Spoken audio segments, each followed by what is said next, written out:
Hoje nós já tivemos aqui aula de geografia e cultura hebraica. Quando nós falamos sobre o Monte de Sião, quero subir ao Monte de Sião. O Monte de Sião é lá em Jerusalém, onde é construído o templo. Então, quando o povo de Israel subia ao templo, ao Monte de Sião para adorar a Deus, eles cantavam esses cânticos de louvor ao Senhor. E nós aprendemos isso, aprendemos várias palavras em hebraico, palavras que se referem a Deus. Deus tem um nome próprio, Yahweh, ou Yahvé, ou Jeová, dependendo da tradução. Esse é o nome de Deus.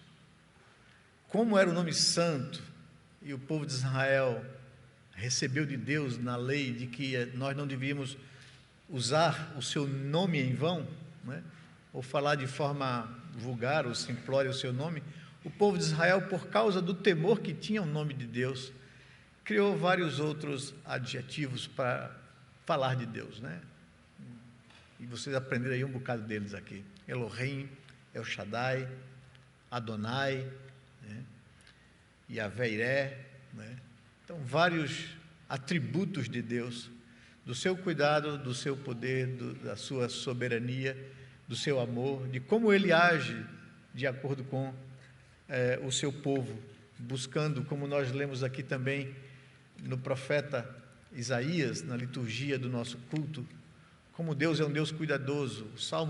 O capítulo 64 do profeta Isaías é um lamento do profeta, um lamento pela situação que o povo se encontrava no exílio, onde, por causa do seu pecado, por causa da dureza de coração, por causa da distância de Deus, Deus fez com que um povo ímpio e inimigo invadisse a terra do seu povo e destruísse tudo, levasse o seu povo cativo. Jerusalém foi destruída, o templo foi queimado, e aquele capítulo 64 de Isaías é um lamento, é um choro, é uma oração de quebrantamento do profeta, pedindo a Deus que use de misericórdia com o seu povo e não leve em consideração o pecado do seu povo. Ele afirma que todos os nossos atos de justiça diante de Ti são como trapo de imundícia. Se, Senhor, Tu fosse nos tratar como nós merecíamos, há muito já seríamos eliminados. Mas a Tua bondade e a Tua misericórdia, lembra dela e usa de misericórdia conosco, o Teu povo. E Deus, de fato, faz isso. Ele põe a mão, Ele pesa a mão para nos levar a arrependimento, quando o nosso coração está endurecido. Mas Ele é o mesmo Deus que também nos acolhe em Sua presença, perdoa o nosso pecado, purifica-nos do nosso pecado e guia os nossos passos na Sua presença. É um Deus que põe em nós um coração novo, um desejo novo de poder adorá-lo. E eu gostaria então de falar para vocês nessa manhã sobre isso, sobre o chamado e a convocação que Deus nos faz para estar em Sua presença. A razão de ser disso aqui hoje, do culto. A pergunta que eu queria trazer para você refletir no seu coração é: o que é que nós viemos fazer aqui? Por que nós estamos aqui? Por que saímos das nossas casas hoje pela manhã e vimos aqui a esse lugar? Será que fizemos isso no automático? Porque aos domingos sempre fazemos isso? Ou será que vimos aqui em resposta à nossa consciência de quem é Deus, do que Ele tem feito na nossa vida? Eu gostaria então de convidar você a abrir a palavra de Deus juntamente comigo no Salmo de número 95, onde nós basearemos a mensagem desta manhã para a nossa reflexão e para o nosso crescimento como indivíduos diante do nosso Deus. Salmo de número 95, um convite a louvar a Deus, convite à adoração.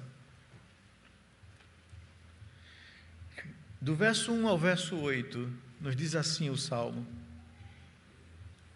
Venham, Cantemos ao Senhor com júbilo. Celebremos o rochedo da nossa salvação. Saiamos ao seu encontro com ações de graças, vitoriemo-lo com salmos. Porque o Senhor é o Deus supremo e o grande Rei acima de todos os deuses. Nas suas mãos estão as profundezas da terra, e as alturas dos montes lhe pertencem. Dele é o mar, pois ele o fez, obra de suas mãos os continentes. Venham, adoremos e prostremo-nos, ajoelhemos diante do Senhor que nos criou. Ele é o nosso Deus, e nós somos povo de seu pasto e ovelhas de sua mão. Hoje, se ouvires a sua voz, não endureçam o coração, como em Meribá, como naquele dia em Massá no deserto. Vamos orar ao Senhor, mais uma vez, e nos colocar diante dEle. Pai, louvamos o Teu nome, por tudo aquilo que nós já pudemos vivenciar aqui nesta manhã em Tua presença, pelos cânticos que nós entoamos ao Senhor, pela leitura da Tua palavra, quem nos traz a consciência quem Tu és e quem nós somos, Senhor. E porque muitas vezes nós enfrentamos momentos difíceis na nossa caminhada, porque muitas vezes nos encontramos vazios na alma e no coração, porque muitas vezes a vida perde significado, sentido, e caímos num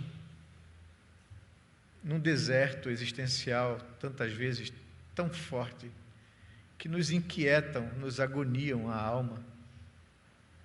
Ó Senhor, nos faça experimentar júbilo e alegria na Tua presença. Que o Teu Espírito Santo possa falar ao nosso coração nesta manhã.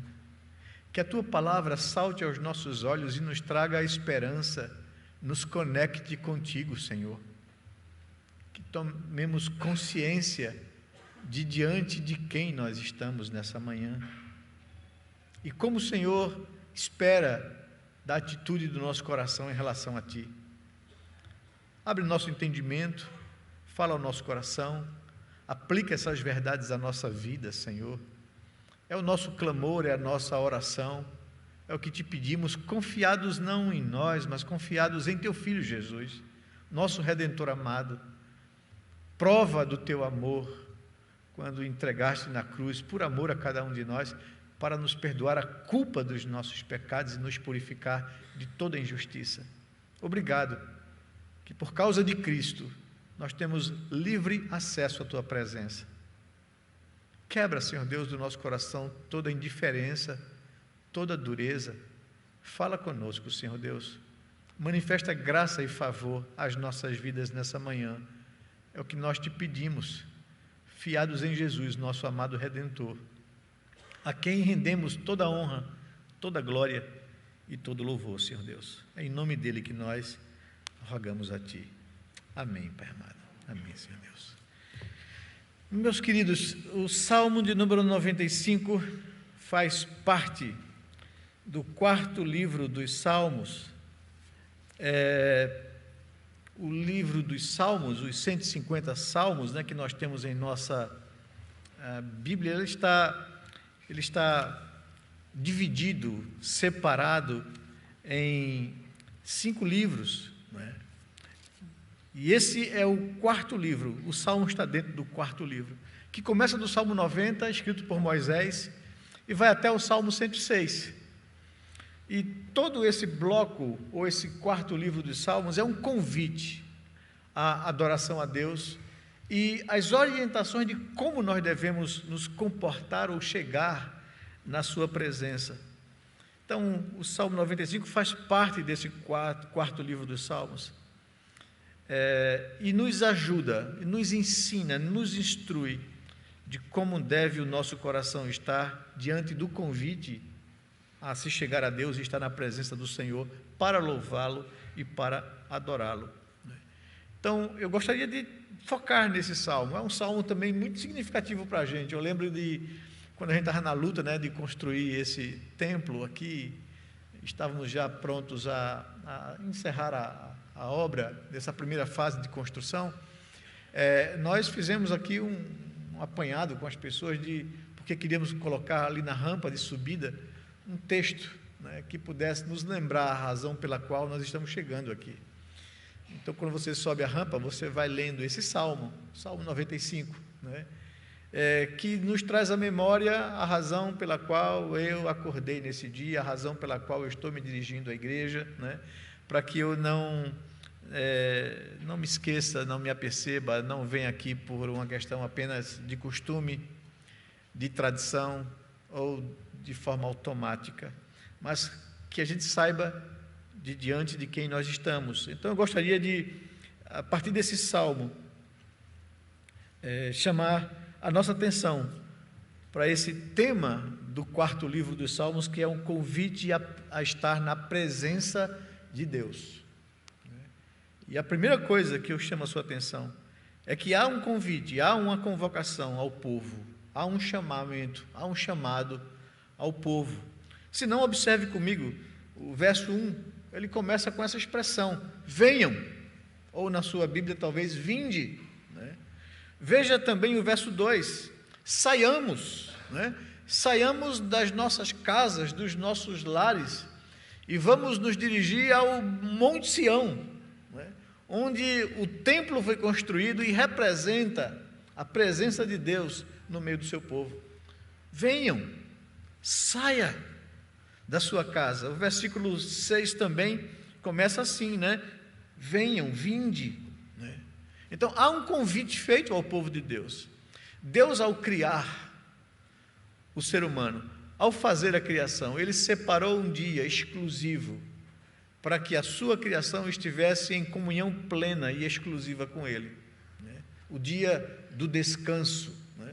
O dia de que eu aquieto a minha alma das minhas atividades, do corre-corre da vida, para estar na presença de Deus e encontrar ali alívio, renovo, né? Descanso, aconchego.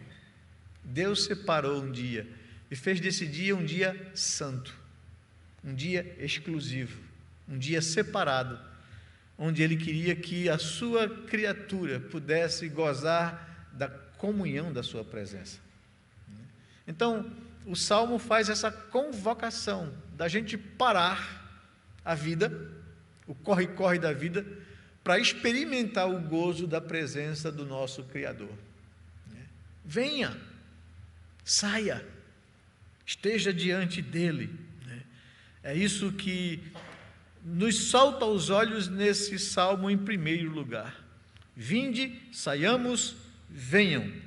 O Salmo convida, o Salmo convoca, o Salmo chama o povo. Sobre essa consciência, de construir essa consciência em nós do culto, da razão de ser do domingo, né? Desse dia especial, exclusivo, separado, que o Senhor Jesus cumpriu o que o 4º mandamento apontava, né?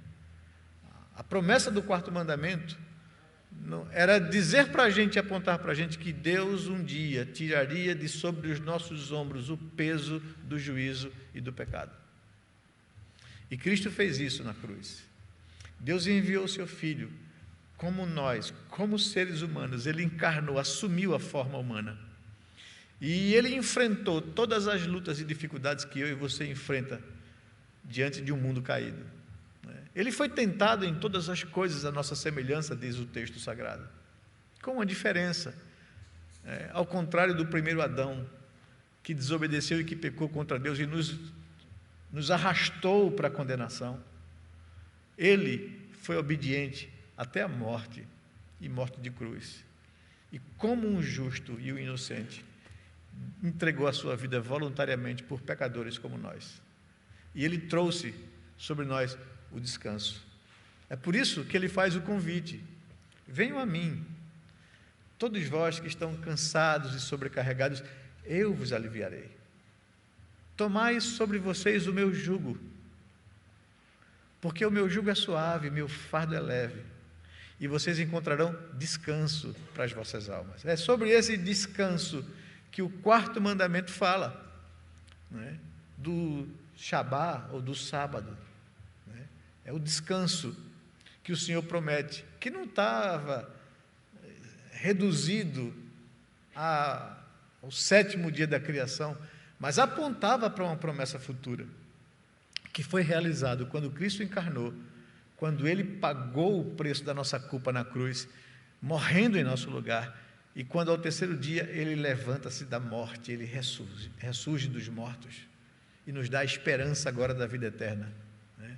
Essa é a razão pelo qual nós somos convocados a estarmos diante da presença de Deus, celebrar o descanso, celebrar o preço que foi pago pela nossa redenção, celebrar a Cristo Jesus, o nosso amado Salvador, que voluntariamente entregou a sua vida por nós. É essa consciência que nós precisamos construir em nós quando nos aproximamos do Senhor. É essa consciência que devemos ter ao nos levantarmos e sairmos das nossas casas para estarmos aqui, na presença do Senhor. É essa consciência que nós temos que carregar em nós. Mas o texto continua dizendo que deve haver uma preparação. O chamamento, a convocação, o convite, nos aponta não somente a necessidade da consciência do que significa estar na presença de Deus, mas também da necessidade de preparar o nosso coração para estar na presença de Deus. Eu lembro que quando nós educávamos os nossos filhos, hoje já tudo casado, com suas famílias, nós tínhamos uma preocupação de passar para eles essa consciência e dizíamos a ele: olha, vocês têm atividades de escola, vocês têm tarefas e responsabilidades também em outras, vocês fazem curso de língua, vocês fazem isso, durante a semana é cheia, é carregada.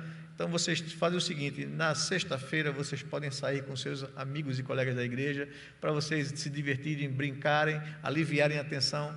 Pode chegar um pouco mais tarde dos horários, mas no sábado não. No sábado vocês podem brincar à vontade também, mas o horário de chegar em casa para descansar e dormir é X, era 10 horas da noite. Não pode passar disso. Por quê? Porque eu não quero ninguém no dia do Senhor lá, cochilando na igreja, desatento, cansado.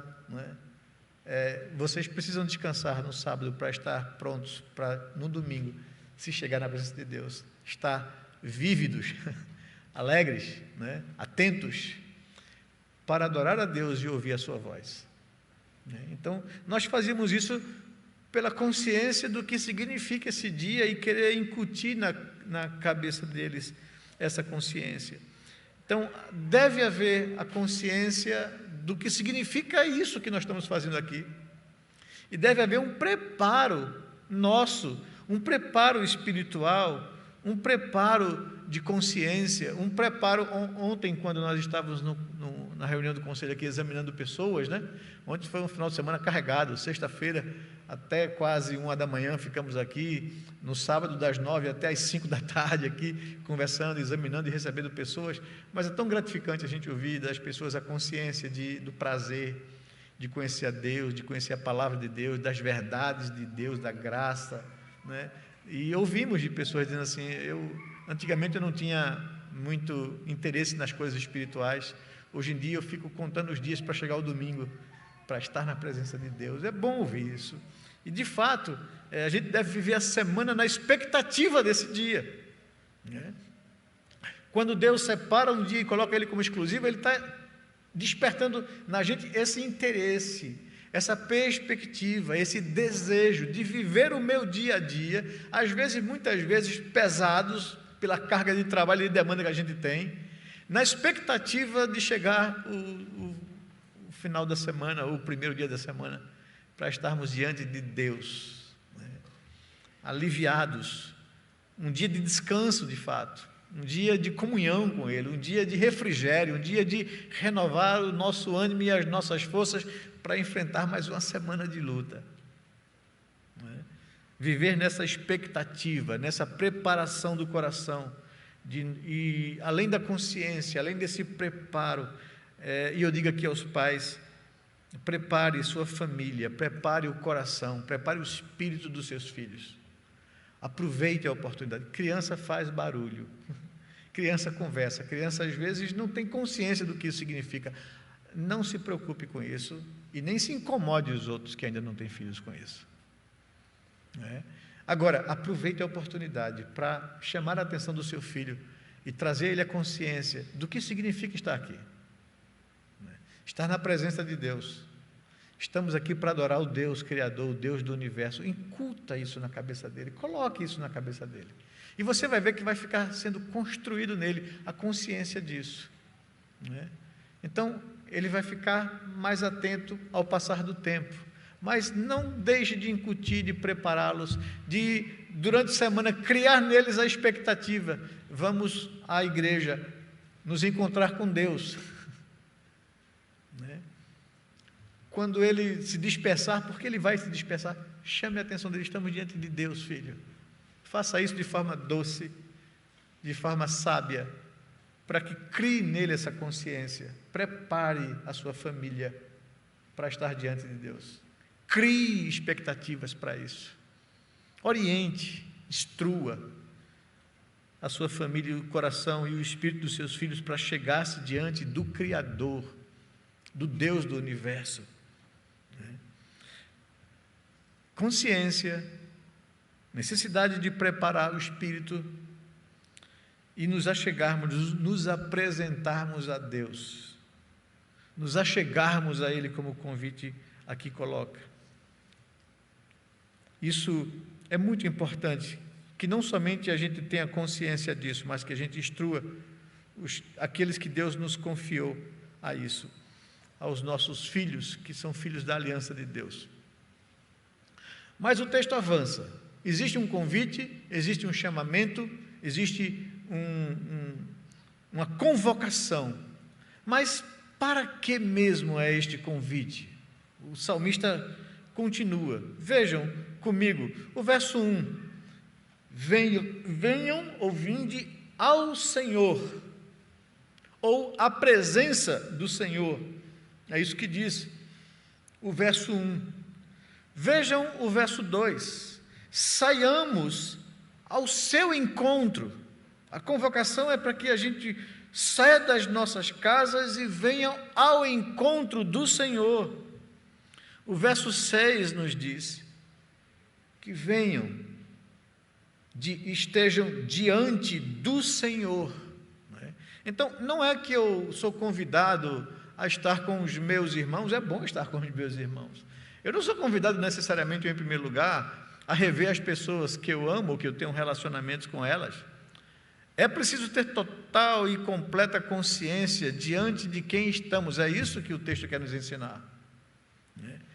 Só vai ter valor o estar aqui e o cultuar a Deus se eu tiver a consciência de diante de quem nós estamos. Por isso, esse é o valor de uma liturgia. E é por isso que o culto tem um roteiro. Ele encaminha a gente a estar aqui. Ele nos ensina ou nos chama a atenção para que a gente tenha consciência, em primeiro lugar, é a primeira parte do culto. É a primeira parte da liturgia do culto, do serviço de adoração que prestamos a Deus. É trazer a consciência às pessoas que se encontram aqui de diante de quem eles estão. Estamos diante do Deus soberano, do Deus criador, do Deus que governa todas as coisas, do Criador do universo, do Redentor. É preciso trazer a consciência a essa verdade, senão o estar aqui perde significado. Senão eu virei aqui para ouvir um personagem, um pregador, né? A gente estava brincando lá ontem com o Augusto, né? Que ele é a lenda, né? Então a gente vai vir para ouvir a lenda, né? Uma pessoa que expõe bem a palavra. Por que eu venho aqui para ouvir um homem? É isso? O salmista diz, em hipótese alguma. Em hipótese alguma. É preciso trazer a consciência do povo de diante de quem eles estão. Não é diante de um homem brilhante, de um bom expositor da Escritura. Não é isso. Se o seu culto se resumir a isso, eu acho que você está perdendo tempo. Você está adorando a criatura no lugar do Criador. E aí é problema. Porque você desagradará a Deus. Porque você está colocando alguma coisa no lugar de Deus. Não é para isso que nós nos reunimos aqui nesse lugar. Então, o salmista traz a consciência de diante de quem nós estamos. Não vimos a igreja para nos encontrar com pessoas, com amigos, com irmãos. Esse encontro é o resultado, não a razão do culto. É bom estar em comunhão com os nossos irmãos, mas isso é resultado, isso é consequência de estarmos diante de Deus. Deus tem essa capacidade tremenda de, ao convidar as pessoas a estar diante dele, você vai gozar da comunhão de pessoas que também amam esse Deus. Isso é bom, claro que é bom, mas não deve ser a causa de eu me reunir, de eu ir à igreja. Não deve ser por causa de, porque aquela igreja tem uma boa exposição bíblica, porque aquela igreja tem um bom louvor, porque aquela igreja tem um ambiente confortável. Não deve ser por essas coisas. Deve ser por causa de Deus. Vinde ao Senhor, saiamos ao seu encontro, venham estar diante do Senhor. É isso que nos diz o Salmo. É para isso que ele aponta. Ele é o Deus supremo, o grande rei de toda a terra. Não há Deus como ele, como nós lemos aqui no profeta Isaías, Ele é o grande rei sobre todos os deuses, e quando ele diz isso, não é que exista outros deuses, é que existem povos que adoram outras coisas que não Deus. E o Salmo está dizendo, não há outro Deus dos povos aí que possa ser comparado ao nosso Deus. A mente humana e a cabeça humana é uma fábrica de ídolos. O tempo todo nós colocamos coisas, pessoas, projetos, sonhos no lugar de Deus. Quando nós damos preferência a essas coisas, quando essas coisas são um grande estímulo e razão de ser da nossa vida. Caímos na idolatria de colocar a criação no lugar do Criador. Ele tem esse Deus a quem nós vimos adorar, agradecer, bendizer. Ele tem controle sobre todas as profundezas da terra, sobre as alturas dos montes, sobre o mar e sobre os continentes. Veja o que diz o verso 4 e o verso 5. O salmista está trazendo a consciência das pessoas que eles saíram a estar na presença de Deus. E quem é Deus? Por que estar na presença dele? Por que vir adorá-lo? Porque o Senhor, diz o verso 3, é o Deus supremo, o grande rei acima de todos os deuses. Nas suas mãos estão as profundezas da terra. O mais profundo abismo no mar está em suas mãos, não foge ao seu conhecimento. Foi ele quem fez, foi ele quem criou. Nas suas mãos estão as profundezas da terra, as alturas dos montes lhe pertencem. Dele é o mar, pois ele o fez. Obra de suas mãos todos os continentes. Deus é Senhor da criação. Deus é o Criador de todas as coisas. Ele mantém controle e governo sobre todas as coisas.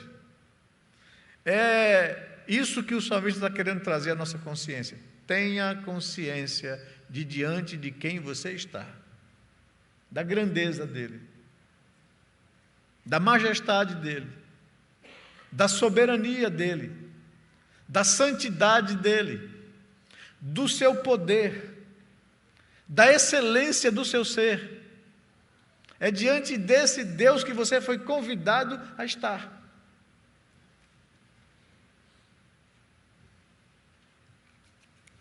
Ele tem controle sobre todas as coisas. É diante desse Deus que somos chamados a estar. O mundo, as forças do mal, têm feito de tudo para desviar o cristão desse principal objetivo. A gente tem visto, esses últimos 2 anos que a gente tem vivido com esse terrorismo desse vírus, de como se tem aproveitado isso para tentar tirar do ser humano a capacidade de estar reunido na presença desse Deus. Todos os argumentos que são válidos alguns e outros que são usados de forma desonesta, né? Porque para a igreja tem limitações e limitações e limitações, né? Mas para as outras coisas, né? Chega aos interesses, né, econômicos de festas populares como o carnaval, e aí começa a abrir de fato as coisas. Escreva o que eu vou lhe dizer, depois do carnaval vai fechar de novo. E vão tocar terror em cima da quarta onda.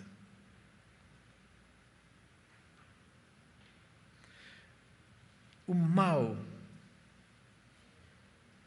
é utilizado para tentar fazer com que esse convite e essa convocação não aconteça na vida das pessoas. E quantas pessoas foram afetadas por isso? Quantas pessoas não mais querem vir à igreja, né?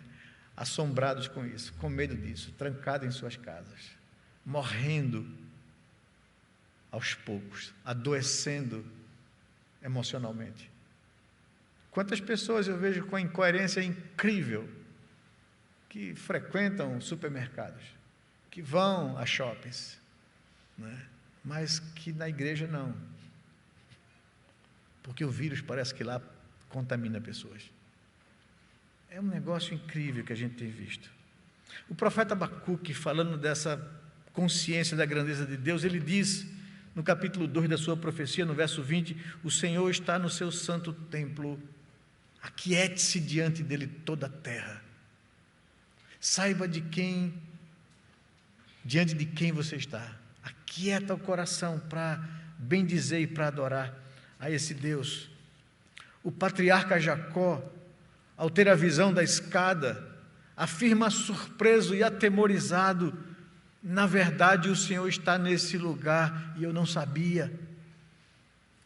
O autor sagrado, ao constatar a presença do Deus soberano, afirmou: reina o Senhor, tremam os povos.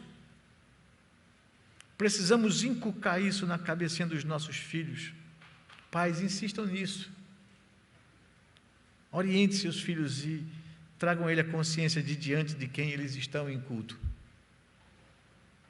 Mas em terceiro lugar, o Salmo também nos orienta, não somente a atender ao convite, não somente a ter consciência de diante de quem nós estamos, quem foi que nos convidou a estar na presença dEle, mas o Salmo nos orienta ao que fazer na presença dEle.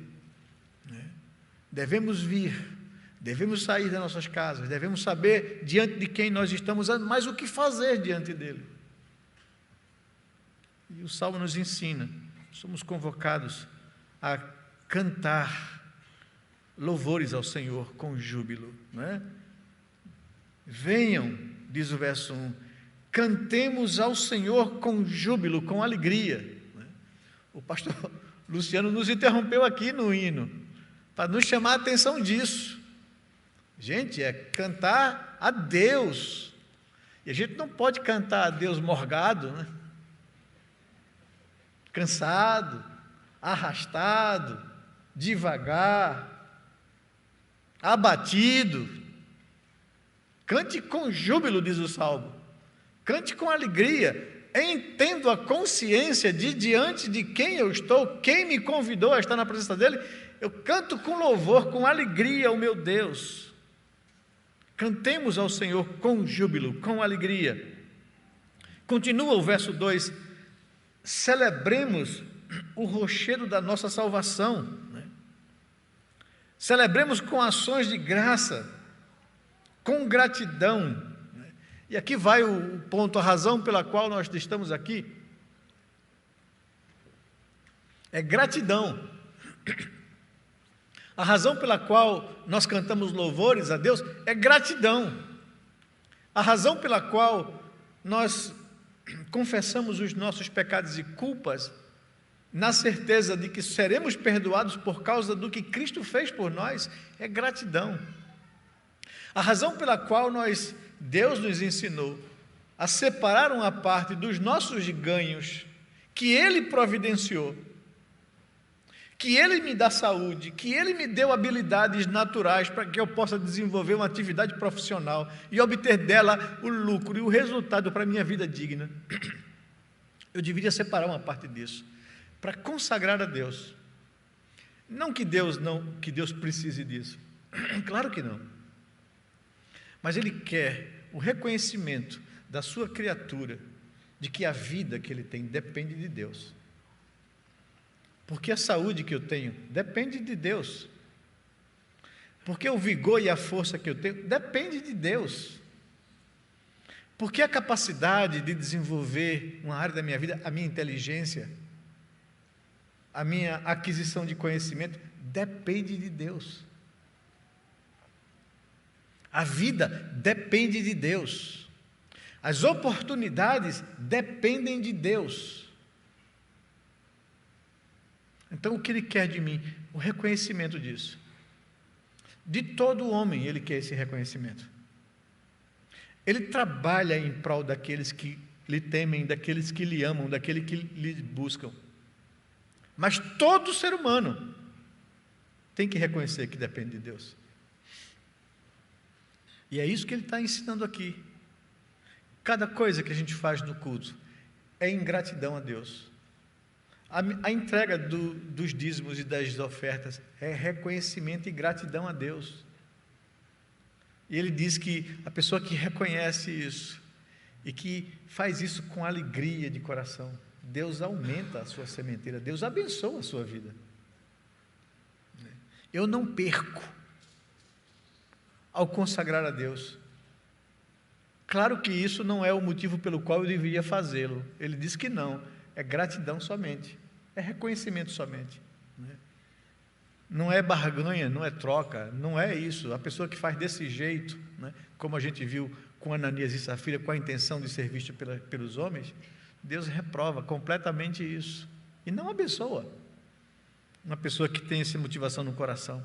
Mas aquele que dá com alegria, Deus ama, é o que diz a Bíblia. Então cantemos ao Senhor com júbilo, com alegria, celebremos com gratidão, com ações de graças, que a gente possa vir aqui e dizer a Deus: Senhor, muito obrigado, porque eu sei quem eu sou. É a segunda parte da liturgia de um culto, não é? E que é tão importante como qualquer outra parte, não é? Isso não é negativo. As pessoas dizem: tem igrejas que não, a gente não faz isso, não fala de pecado, gente, né? Que vai afastar as pessoas. Não, gente, a gente tem que reconhecer quem nós somos. A gente precisa saber diante de quem a gente está e quem nós somos. E nós somos indignos. Como lemos na liturgia, na segunda parte, que nos leva à contrição, a olhar para nós. Olhamos para Deus e agora a gente precisa olhar para a gente. Quando a gente olha para Deus, quando a gente tem consciência disso, a gente contrasta a santidade dEle, a grandeza dEle, a bondade dEle, o amor dEle com a nossa pecaminosidade. Não tem jeito. E aí nós precisamos bater no peito e dizer como o profeta Isaías: todas as nossas ações de justiça, por melhores que possam parecer, diante de Ti, da Tua grandeza, são como trapo de imundícia. Não somos dignos de estar na Tua presença, Senhor. Nós reconhecemos que somos pecadores, conhecemos o nosso coração, as motivações da nossa alma, os nossos pensamentos, as nossas palavras, as nossas atitudes. Seria tolice achar que podemos chegar diante do Senhor e achar que somos melhores do que outras pessoas. O nosso coração é tão vil como qualquer outro ser humano. Nós fazemos parte da mesma raça, né?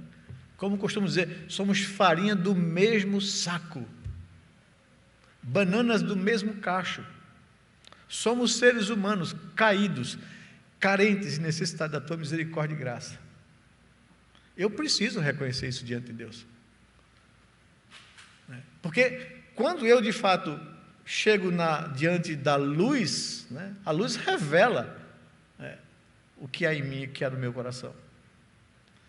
Jesus fala isso. As pessoas me odiaram, porque a luz, quando vem e brilha, manifesta as coisas mais escondidas na alma.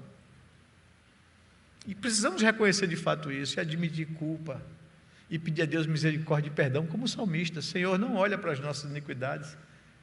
Se for assim, ninguém vai sobreviver na Tua presença. Tem misericórdia de nós. né? E reconhecer a nossa fragilidade, a nossa vulnerabilidade, o nosso pecado, a nossa pequenez diante de um Deus grandioso.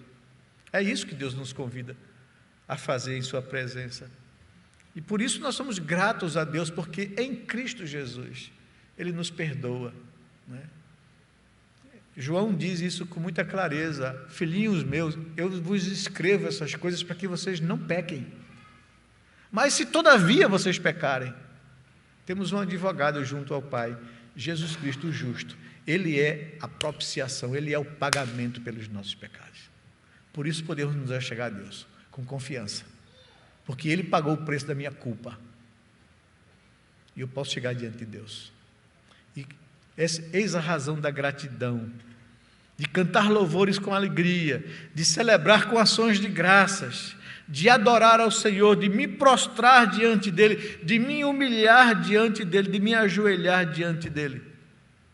É isso que diz o Salmo, é isso que nos chama a reflexão, dos versos 6 em diante, né? Diz lá, venham, né? Sabendo diante de quem vocês estão, cheguem com ele, diante dele, cantem júbilos a ele, celebrem o rochedo da vossa salvação, saiamos ao seu encontro com ações de graça, vitoriemo-lo com salmos, porque ele é o Senhor, o Deus supremo, o grande rei acima de todos os deuses. Nas suas mãos estão as profundezas da terra, as alturas dos montes lhe pertencem, dele é o mar, pois ele o fez, obra de suas mãos os continentes. Venham, adoremos, prostremo-nos, ajoelhemos diante do Senhor que nos criou. Ele é o nosso Deus e nós somos povo do seu pasto, ovelhas de suas mãos. Então façamos isso na presença de Deus e ouça a sua voz. Depois de tudo isso, depois de cantar louvores a Ele, depois de celebrar com gratidão, depois de nos achegarmos a Ele, prostrados, quebrantados, assumindo quem somos, pedindo a sua misericórdia, agora ouça a sua voz, né? Entendem como caminha um culto, né? Depois que nós reconhecemos, nos humilhamos, confessamos a Deus o nosso pecado e culpa, a gente pode cantar louvores ao Senhor com gratidão pelo perdão e celebrar a Deus com ações de graça. E depois de tudo isso, o que é que acontece? A gente aquieta para ouvir a sua voz, para ouvir a sua palavra, né? Como alguém já falou, quer ouvir a voz de Deus? Leia a Bíblia. Quer ouvir a voz de Deus de forma audível? Leia alto. É a voz de Deus. É Deus falando a você e ao seu coração. A facilitação que Deus faz para a gente é separar pessoas, homens, que dedicaram a sua vida para estudar a palavra, né? Para poder lhe esclarecer com mais clareza, com mais simplicidade a palavra de Deus, ajudando que a gente entenda e aplique a nossa vida. Essa é a função do pregador. Ele não deve inventar absolutamente nada. Ele não deve querer trazer coisas da sua cabeça. O trabalho dele é um trabalho braçal, intelectualmente falando, porque ele vai se debruçar nas línguas originais do Antigo Testamento, no hebraico, vai se debruçar na língua original do Novo Testamento grego, né? Vai estudar a história da redenção de Deus no Antigo Testamento, para entender uma cultura tão distante da nossa como a cultura de Israel, né? A cultura do povo hebreu, tão distante da gente, há 3.000 anos atrás, para a gente poder entender a cultura, entender a comunicação do autor dentro da sua realidade cultural, entender o Novo Testamento, né? Para poder então explicar com mais clareza, com mais exatidão, né? Procurar entender o contexto, para saber que o autor divino, o Espírito Santo de Deus, falou ao autor humano diante de uma situação real, e o que é que isso tem a ver com a nossa vida hoje, e como aplicar esse princípio à nossa vida hoje. Esse é o trabalho de um pastor, de um pregador, né? Facilitar, ajudar as pessoas a compreenderem o sentido original do autor divino, usando o autor humano a responder a uma situação imediata ali, que Deus, na sua soberania e na sua sabedoria, revelou essas verdades aqui para o nosso conhecimento, crescimento espiritual. Ouvir a voz de Deus é estar atento ao que Ele comunicou na história, a buscar o sentido original do texto. Ouvir a palavra de Deus. Devemos ter um coração e uma atitude de alegria, de gratidão a Deus pelo que Ele fez e pelo que Ele é e pelo que Ele tem nos proporcionado. Eis a razão, então, do culto. Devemos ter esse espírito, essa atitude do profeta Isaías. Lembra no capítulo 6 de Isaías, quando ele se depara na presença de Deus, né? Ele, quando vê a grandeza de Deus, o trono de Deus, a santidade de Deus, os querubins adorando, nem ousando olhar para o trono, fechando os olhos com duas asas, segurando os pés com outras duas asas e voando com outras duas, para não tocar no lugar santo, para não olhar para o Deus soberano, para não serem consumidos. O profeta Isaías, quando se depara com tal quadro, com tal situação, ele grita de temor dentro dele: ai de mim, sou um homem impuro, habito no meio de um povo impuro e os meus olhos viram o Senhor, estou perdido, diz o profeta Isaías. E nós deveríamos ser tomados por tal sentimento na presença de Deus. Como devo fazê-lo? Com que atitude devo me chegar a Deus? Com alegria, com gratidão, com humildade, com contrição, com confissão, com admissão de culpa, com desejo de ouvir a sua voz, com fé, com confiança, com temor e tremor na presença desse Deus. E por que devemos fazer essas coisas? Porque Ele é o nosso Deus. Verso 3 diz isso: porque o Senhor é o Deus supremo, o grande Rei acima de todos os deuses. Ele é o nosso Deus, Ele é o nosso Criador. O verso 6, venham, adoremos, prostremo-nos, ajoelhemos diante dEle que nos criou, né? E Ele é, além de ser o nosso Deus, além de ser o nosso Criador, Ele é o nosso Redentor. O verso 7 nos diz isso: Ele é o nosso Deus e nós somos povo do seu pasto, ovelhas do seu pastoreio. Ele é o rochedo da nossa salvação, diz o verso 1. É esse o nosso Deus, e aponta para Cristo esse verso. Ele é o rochedo de nossa salvação, Ele deu a sua vida por nós. A garantia da nossa salvação não depende da nossa performance religiosa. Infelizmente, eu e você ainda vai tropeçar e pecar muito contra Deus, mas não depende disso, depende do que Ele fez na cruz por mim. É essa a minha confiança, é isso que me faz levantar todas as vezes que eu caio, é isso que me faz caminhar e buscar Deus em minha vida de santificação. A que conclusão nós chegamos aqui?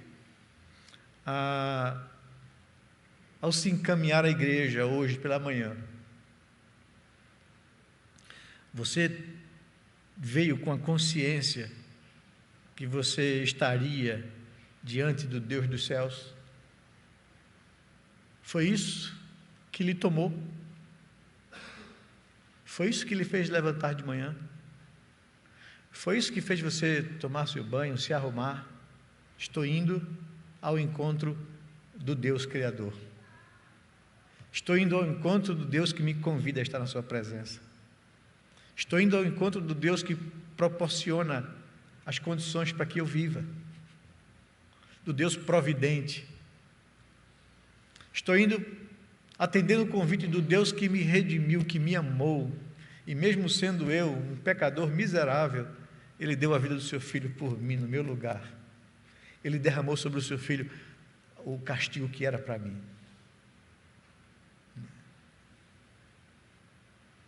Estou indo diante desse Deus. É essa consciência que me traz à igreja, que lhe traz à igreja. Se não é, deve ser. Resgate isso. Alimente isso na sua alma. Traga isso ao seu coração. estou indo atender o convite de Deus, né? Para estar na presença dEle, para gozar da comunhão com Ele, para ouvir a sua voz, né? Ele quer que eu o adore, que eu seja grato, que eu reconheça o seu amor por mim. Quando estamos diante dEle, como tem sido o culto que eu ofereço a Ele? Faço com alegria, canto com vigor, com júbilo, demonstro a Deus a minha gratidão. Hoje o coro da nossa igreja, né, que está ali bonito e belo, cantando e nos ajudando a adorar o nosso Deus, completa 60 anos de vida, né, de adoração a Deus. E esse é mais um motivo para a gente agradecer ao Senhor e celebrar junto com Deus. Eu lembro que os reformadores do século XVI, que pegaram uma igreja vindo da Idade Média, onde as pessoas não cultuavam a Deus. As pessoas foram ensinadas a assistirem à igreja, que era o clero, a cultuar. Eu não sei se você já teve essa curiosidade de entrar num templo católico, né, antigo, e você observar que tem o altar lá com todos aqueles paramentos, até os lugares para o clero sentar, tem uma cerca, e agora os leigos ficam tudo do lado de cá. Então, se você é um católico, ou se você é uma pessoa que gosta de arte sacra e que conhece templos, e observe isso. O culto é para que o leigo assista. Quem presta o culto é a igreja, e quem é a igreja no conceito católico medieval é o clero ordenado. Então, o culto é aceitado por Deus, que a igreja oferece, e o leigo assiste a beleza do culto que se presta a Deus. É isso que significa aquela cerquinha que você não pode ultrapassar, porque você não é igreja. Os reformadores pegaram a igreja vindo desse período medieval e reformaram a igreja, reformando também o culto, reformando o conceito teológico de que igreja não é o clero ordenado, que a igreja são todas as pessoas que um dia foram alcançadas pela graça de Deus, que eu sou igreja, que você é a igreja, né? Que nós somos a igreja de Deus, não é uma instituição, não é a igreja presbiteriana ou a primeira igreja do Recife, que é a igreja de Deus. A igreja de Deus são pessoas que foram alcançadas pela graça de Deus e que o Senhor introduziu no seu corpo, não é? Nós chamamos isso da igreja invisível, que se expressa numa igreja local. Então os reformadores fizeram o seguinte: o que eles fizeram? Eles começaram a ensinar esse conceito. Por isso eles traduziram a Bíblia para a língua das pessoas e não para a língua teológica do latim, que somente a igreja ou o clero conhecia. A Bíblia o povo tem que ter acesso à Escritura. Mas o conceito medieval é que o povo não tem iluminação para entender a Escritura e vão criar heresias. Os reformadores disseram: não, as pessoas precisam ter acesso à palavra de Deus e conhecer a revelação de Deus e o Deus que se revela na palavra. Então traduzir a Bíblia e alfabetizar as pessoas que não eram alfabetizadas, e criaram escolas, e as universidades vêm daí, para que o povo pudesse ter acesso à Escritura, aprender ele mesmo a não somente ler, mas interpretar o que o texto está dizendo. É o livre acesso à Escritura. Então a música, eles entenderam que tem um poder. Quem cantava a música era o cântico gregoriano na igreja, não tinha louvor congregacional, as pessoas não cantavam. O que eles fizeram, os reformadores? Eles entenderam que a música tem um poder secreto, poderoso para mover corações. Por isso deveria ser mais diligente em regulá-la e ensinar as pessoas a louvar a Deus, né? Como a nossa alma se liberta, se libera quando a gente está louvando a Deus, né, e cantando essas verdades maravilhosas, né? Então eles entenderam isso e o que eles fizeram? O povo não sabia cantar, não era educado a cantar, não foi estimulado a cantar, não participava. Então os reformadores, e principalmente lá em Genebra, na Suíça, se preocuparam em elaborar boa música de cunho espiritual para se contrapor à música de conteúdo profano, diziam eles. A música de conteúdo profano toca a nossa alma, né? Eu cresci, eu sou jovem, eu sou não, eu fui. Mas sou em espírito. E tem músicas que marcaram a minha vida, né? Tem cantores e compositores da música popular que marcaram a minha vida, fazem parte da minha história, e eu não posso tirar isso de mim, né? A gente, às vezes, o que é que um compositor musical faz para a gente? Ele expressa sentimentos que a gente tem e não sabe expressar, e por isso que a gente gosta de música. Eu gosto de tal compositor, de tal cantor, porque ele fala coisas que eu sinto, né? Os reformadores perceberam isso e disseram: se a música, com os sentimentos humanos, às vezes neutra, sem nenhum problema, às vezes maléfica, depende do conteúdo, e a gente sabe, né? A música brasileira perdeu muito do seu conteúdo, da sua capacidade, com lixo que é consumido aí pela juventude. A boa música, e a boa música é verdade de Deus em qualquer boca. A verdade de Deus é dita também por qualquer pessoa. Sentimentos verdadeiros são bons. Então, vamos usar a música, pensar os reformadores, para as coisas espirituais. E o Antigo Testamento tinha um hino, tinha um livro de cânticos, né? Os Salmos é um livro de cânticos, são poesias cantadas com melodia para que o povo de Deus cantasse. E aí os reformadores resgataram os Salmos, né? Para que o povo cantasse a palavra de Deus, né? E eles trabalharam musicalmente os Salmos para que fosse isso, trabalharam paráfrases dos Salmos, convocaram músicos e instrumentistas de renome para musicá-los, organizou-se coro infantis de crianças e de jovens na Academia de Genebra para instruir a igreja no canto congregacional, né? Estimulando e ensinando a igreja a cantar louvores a Deus de forma congregacional. E os coros faziam isso. Eles conduziam a igreja, ensinavam a igreja, instruíam a igreja a louvar congregacionalmente a Deus. Por isso nós louvamos a Deus pela música, pelo cântico, pelo coro, pelos 60 anos do coro. Que Deus possa nos abençoar. E o que eu queria trazer para vocês, de forma muito prática e objetiva: saibam a razão pela qual nós somos convidados todos os domingos, no dia exclusivo que Deus separou para revelar a sua graça e trazer descanso à vida. É o dia da ressurreição de Jesus, é o dia do Cordeiro, é o domingo, o Dominus, o dia do Senhor, para que a gente possa celebrar a nossa salvação e agradecer a Deus por ela. Então é por isso que nós vimos a igreja, que nós estamos aqui, e eu digo a você: não perca isso, ou resgate isso na sua vida, para que você não se torne um religioso movido automaticamente pela tradição, mas alguém que sabe, porque é um cristão, porque cultua e porque serve a Deus e porque vive a sua vida para a glória dele. É essa consciência que nós precisamos ter. É com esse vigor que a gente precisa estar aqui presente. Cantar a Deus, agradecer a Deus, louvar a Deus, colocar diante de Deus as nossas dores e os nossos lamentos e ouvir dele a voz. Que ele possa abençoar e glorificar a nossa vida como igreja do Senhor. Amém?